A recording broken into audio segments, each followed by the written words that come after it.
Hello everyone, ये मेरे BPSC mains के ऐसे की कॉपी है।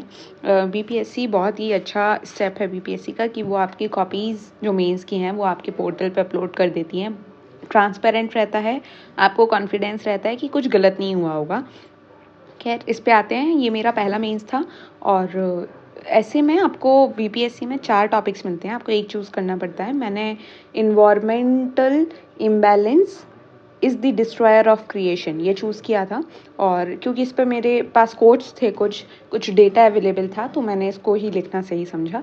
आपको हेडिंग देनी है और उसको बॉक्स में बंद करना है। मैंने इस ऐसे को अपने 2 इंस्टीट्यूट से चेक भी कराया है, उन्होंने मुझे कुछ एक्सपेक्टेड मार्क्स बताए हैं। ऐसे दिखाने के बाद आप भी मुझे बताइएगा कि कितने मार्क्स आपको लगते हैं कि इस ऐसे में मिल जाने चाहिए।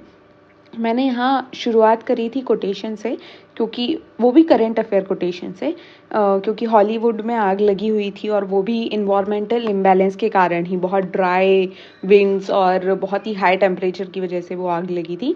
तो मैंने वहीं से शुरू किया कि हॉलीवुड इंडस्ट्री है जो म्यूज़िक, आर्ट और उसका ड्रामा का सेंटर मानी जाती है, लेकिन वो राख में मिल गई। अनयूजुअल एक्टिविटी जैसे ड्राई विंड हो गया, जैसे एक्सट्रीम टेम्परेचर हो गया, इसकी वजह से वहाँ आग लगी थी। इसके बाद मैंने इसी स्ट्रेटजी को अपना ये इंट्रोडक्शन रखा और इंट्रोडक्शन को लिंक किया कि कैसे डिस्ट्रॉयर ऑफ क्रिएशन है इन्वायरमेंटल इम्बैलेंस। इस 3 ऐसे लिखने होते हैं, तो इस ऐसे को मैंने क्वेश्चन आंसर फॉर्मेट में लिखा था और तीनों ऐसे को मैंने ऐसे अलग अलग डिवाइड करके लिखा था। तो ये क्वेश्चन आंसर फॉर्मेट में इंट्रोडक्शन को ही मैंने थोड़ा एक्सटेंड कर दिया कि what and why of environmental imbalance, कि ये क्यों हो रहा है और ये क्या होता है। तो फिर मैंने यहाँ फ़िलॉसफ़ी एक बताई कि बैलेंस फ़िलॉसफ़ी में नेचर एग्जिस्ट करता है, इक्विलिब्रियम में रहता है। वाटर साइकिल हो गई, जैसे कि नदी का पानी पहले भाप बनता है फिर वापस आता है रेनफॉल के ज़रिए। सिमिलरली फूड चेन जो हो गई वो साइक्लिकल बैलेंस है, लेकिन हमारे एडवेंट ऑफ ह्यूमन की वजह से ये डिज़ास्टर में क्रिएट हो गया सारा कुछ। फिर मैंने ये डिज़ास्टर कैसे हमें पता चल रहा है कि इन्वायरमेंटल इम्बैलेंस है, तो इसमें पहला एग्जांपल है ग्लोबल वार्मिंग, जिसमें मैंने आईपीसीसी का डेटा याद था मुझे, तो मैंने वो कोट किया। 1.1 डिग्री सेल्सियस बढ़ चुका है। फिर मुझे यूएनईपी का याद था कि 6 मास एक्सटेंशन है बायोडाइवर्सिटी का ये, और एंथ्रोपोजेनिक सेंट्रिसिटी को मैंने कोट किया। ये मुझे एक बहुत अच्छा कॉन्सेप्ट लगता है कि आप ह्यूमन को centre of the living system रखते हैं और हम मानते हैं कि अर्थ बिलोंग्स टू अस, जबकि हम उसकी धूल भी नहीं है। ये एक कोट है जो हमारे सर ने हमें पढ़ाया था और मेरे ये दिमाग में कहीं रह गया, तो मैंने ये कोट किया। फिर मैंने गांधी जी के कोटेशन से कि there is enough for everyone's need but not for anyone's greed, ये बहुत ही फेमस कोटेशन है।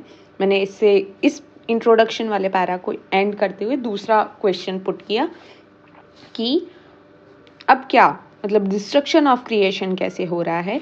तो यहाँ पे फिर मैंने अल्टीमेट गिफ्ट बताया क्रिएशन को, और जो main demand of the topic था, मुझे कोचिंग वालों ने यही सजेस्ट किया कि जो environmental imbalance destroyer of creation है, यही आपकी मेन डिमांड ऑफ द ऐसे था।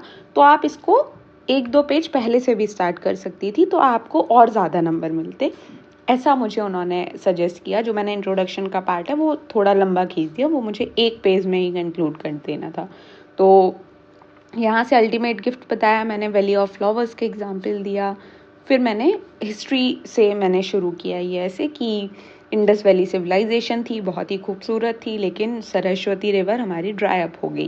जियोग्राफिकली अगर हम देखें तो हिमालयाज इतने बड़े विशालकाय हैं, लेकिन आज रिट्रीटिंग ऑफ ग्लेशियर्स देख रहे हैं।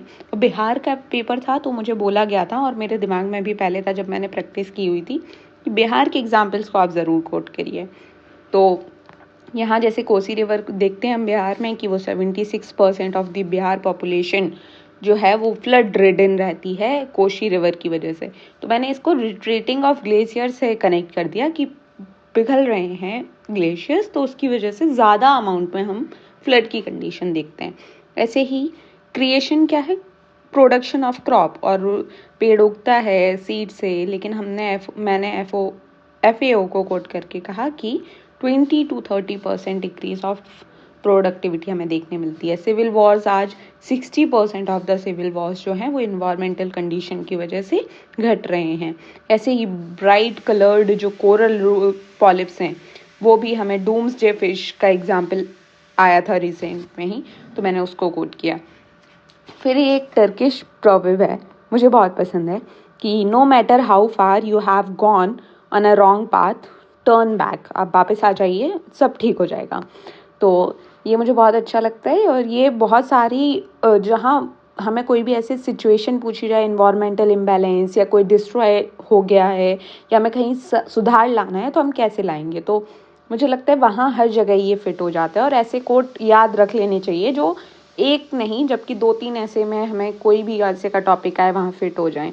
मुझे एक सुझाव ये भी दिया गया कि मैंने इसको हाईलाइट नहीं किया था इस हेडिंग को, तो मुझे बोला गया कि इसको अगर आपको बॉक्स नहीं बनाना था तो ऐसे ऐसे ऐसे ऐसे ही कर देते, ताकि जो चेक करता है उसका ध्यान जाता है कि हाँ आपने हेडिंग दी है अब। तो फिर मैंने हेडिंग दी जो कंक्लूसिव हेडिंग है मेरी, कि अब बैलेंस कैसे करें हम मदर नेचर को। तो यहाँ जैसे जनरल सुझाव इंडिविजुअल लेवल पे कि हमें बर्थडेज़ में, एनिवर्सरीज़ में पेड़ लगाना चाहिए, जो ऑनरेबल पीएम मोदी की गुहार है एक पेड़ माँ के नाम की, उसको फॉलो करना चाहिए। सोसाइटल लेवल पे जीविका इन बिहार का एग्जाम्पल दिया, वन सहेली उत्तराखंड का एग्जाम्पल दिया। रविंद्रनाथ टैगोर एक ऐसी पर्सनालिटी हैं जो बिहार जब हम पढ़ते हैं तो Rabindranath Tagore art and culture में ज़रूर पढ़ते हैं, तो मैंने उनको कोट करना सही समझा। और उनका जो सिंक्रेटिक एजुकेशन का कॉन्सेप्ट है कि नेचुरलिज्म, ह्यूमनिज्म और यूनिवर्सलिज्म तीनों को हमें मिला के एक ऐसी एजुकेशन देनी चाहिए, उसको कोट किया। बिहार गवर्नमेंट का जो इनिशिएटिव था ई बस का, जो बजट में उन्होंने 25 करोड़ रुपए दिए थे क्लाइमेट रेजिलिएंट फंड पे, वो मैंने कोट किया। और उसके बाद मैंने जो कंक्लूज़न लिखा, अल्टीमेट कंक्लूज़न था, वो ये था कि अगर हमें 2013 जैसी त्रासदी को इग्नोर करना है, ला नीना अल नीनो कि एक्सट्रीम इम्बैलेंस को कंट्रोल करना है, तो हमें देखना पड़ेगा कि बेस्ट टाइम तो हमें है प्लांट करने का ट्रीज़ को, वो अभी है। और ताकि हम एक हार्मनी क्रिएट कर सकें इन्वायरमेंट, क्रिएटर और क्रिएशन के बीच में। क्रिएशन मैंने लास्ट में इसलिए लिखना उचित समझा क्योंकि क्रिएशन ही हेडिंग था टॉपिक में, तो मैंने वो समझा लिखना सही। देखते हैं कितने नंबर मुझे मिलते हैं, वो भी अपडेट करूँगी। यहाँ मैंने 2 इंस्टीट्यूट से चेक कराया जैसे मैंने बोला था, और एक में मुझे 58 मार्क्स मिले हैं और एक में मुझे 65 मार्क्स दिए हैं। मैं इसमें 70 एक्सपेक्ट कर रही थी। हो सकता है आप अपनी कॉपी को बहुत अच्छा समझ लेते हैं तो आप ज़्यादा जज कर रहे हो, लेकिन मुझे ये 2 नंबर मिले हैं। आप बताइए आप लोग ऐसे को कितने नंबर्स एक्सपेक्ट करना चाहिए इस ऐसे में। Thank you.